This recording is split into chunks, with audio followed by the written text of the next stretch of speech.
Kerajaan sorga hari ini firman Tuhan diambil dari Matius pasal yang ke-6 ayat 19 sampai 20 berjudul harta di sorga.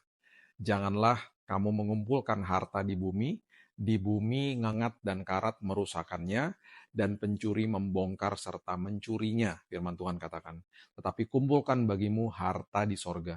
Di sorga, ngengat dan karat tidak merusaknya, dan pencuri tidak membongkarnya serta mencurinya.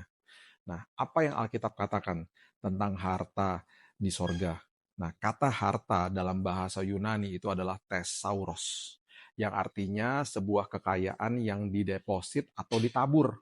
Nah, perkataan Yesus dalam ayat bacaan hari ini menantang kita untuk mengevaluasi apa yang benar-benar kita hargai dalam hidup di bumi ini. Ya, harta duniawi seperti uang, harta benda, status, jabatan, ketenaran, kesuksesan akan selalu bersifat sementara.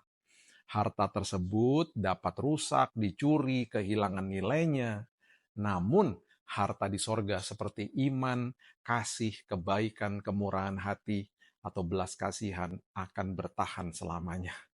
Allah juga memberikan kita pahala kekal untuk melakukan perbuatan-perbuatan baik ini. Efesus 6 ayat 8 mengatakan, kamu tahu bahwa setiap orang, baik hamba maupun orang merdeka, kalau ia telah berbuat sesuatu yang baik, ia akan menerima balasannya dari Tuhan. Roma 2 ayat yang ke-6 juga mengatakan, ia akan membalas setiap orang menurut perbuatannya.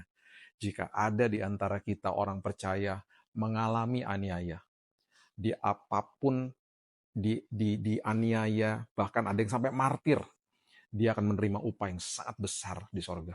Lukas 6 ayat 22 sampai 23 mengatakan, berbahagialah kamu jika karena anak manusia orang membenci kamu, dan jika mereka mengucilkan kamu dan mencela kamu serta menolak namamu sebagai sesuatu yang jahat, bersukacitalah pada waktu itu dan bergembiralah, sebab sesungguhnya upahmu besar di sorga.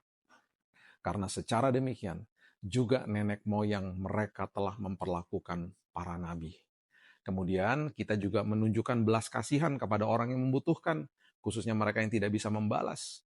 Lukas 14 ayat 13 sampai 14. Dan juga ketika kita memperlakukan musuh kita dengan baik, Lukas 6 ayat 35, kita juga akan mendapatkan upah di sorga. Ya, ketika kita terlalu berfokus pada pengumpulan dan kekayaan harta benda, hati kita menjadi terikat pada hal-hal yang pada akhirnya akan memudar.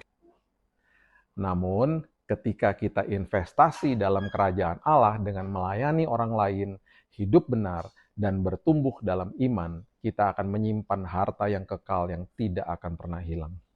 Periksa prioritas kita hari ini. Apa yang paling banyak kita kejar dan menghabiskan waktu dan energi kita? Apakah itu sesuatu akan bertahan selamanya atau hanya sementara?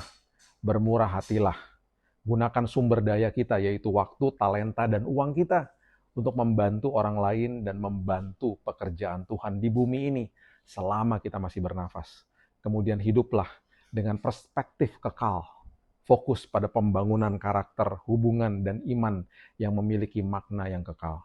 Itu sebabnya hari ini taburlah apa yang Tuhan titipkan dalam hidupmu, karena itulah adalah harta yang sangat-sangat luar biasa yang kita sedang tabur dan investasikan dalam kerajaan sorga. Mari kita mulai hari ini dengan doa. Terima kasih Bapa yang baik, terima kasih apa yang ada di tangan kami itu sangat berharga. Baik itu talenta, baik itu waktu, baik itu uang yang ada di dalam tangan kami. Ajari kami supaya kami berinvestasi di dalam kerajaan sorga. Kami melakukan kebaikan, kami membantu orang lain. Bahkan kami mengampuni musuh kami. Bahkan kami membantu orang yang tidak bisa membalas kepada kami. Itu semuanya adalah harta yang sangat-sangat luar biasa yang kami sedang investasikan dalam kerajaan sorga. Kami percaya justru perkara indah Tuhan sudah siapkan bagi setiap kami. Tolong kami supaya kami nggak hitung-hitungan sama Tuhan. Kami percaya hari ini apapun yang Tuhan sudah titipkan dalam hidup kami akan tabur untuk kebaikan orang lain, untuk kebaikan sekitar kami. Dan itu sebabnya kerajaan sorga akan dinikmati sama orang-orang di sekitar kami.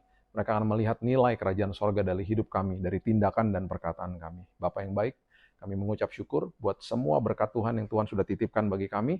Jadikan kami pengelola yang cakap, pengelola yang hebat, untuk senantiasa juga menabur bagi kerajaan sorga. Kami mulai hari yang baru, dan inilah hidup kami. Kami juga mau investasikan untuk membawa kebaikan bagi orang-orang di sekitar kami. Kami berikan kepada Tuhan sebagai persembahan yang hidup.